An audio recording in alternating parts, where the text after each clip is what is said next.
Dans cette vidéo, nous allons rappeler comment résoudre une inéquation du premier degré à une inconnue. Alors, on rappelle que résoudre une équation du premier degré à une inconnue, eh bien, ça se fait exactement de la même façon qu'on résoudrait une équation correspondant. Le sens de l'inégalité, inférieure, supérieure, etc., ne change à la seule condition que si l'on divise ou si on multiplie chaque membre de l'inéquation par un nombre négatif.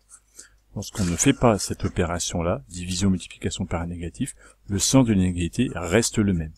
Si on arrivait à diviser ou multiplier par un négatif, alors le symbole change, le supérieur devient inférieur, et inversement. C'est ce que nous allons voir dans un exemple. Admettons qu'on nous demande de résoudre l'inéquation 3x plus 2 strictement inférieure à 4. Nous allons résoudre ceci comme une équation du premier degré, et la première chose qui m'intéresserait ici, ce serait de faire moins 2 de chaque côté, chose que nous faisons, et 4 moins 2, 2. Il nous reste à résoudre comme une équation 3x strictement inférieur à 2, et l'opération suivante consistera à diviser par 3, et là la question à se poser, quel est le signe de 3 ? 3 est positif, donc l'inégalité va rester la même, strictement inférieure. Et donc, x sera strictement inférieur à 2 tiers, et on pourra conclure soit par une phrase, et les solutions sur l'ensemble des nombres strictement inférieurs à 2 tiers, soit par une droite graduée, ce qui sera la prochaine vidéo, soit par un ensemble de solutions, ce qui sera encore une vidéo ultérieure. Voyons voir maintenant un deuxième exemple.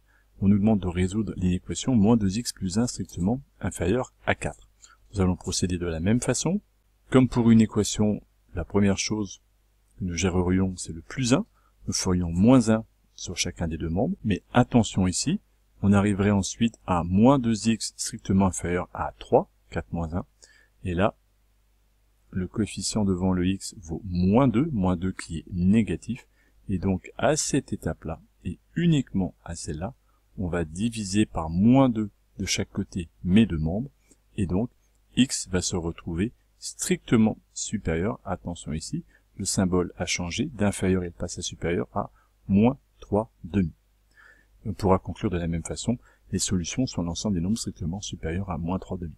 On a bien compris que ici, on a changé le sens de l'inégalité parce que nous avons divisé par un nombre qui était négatif.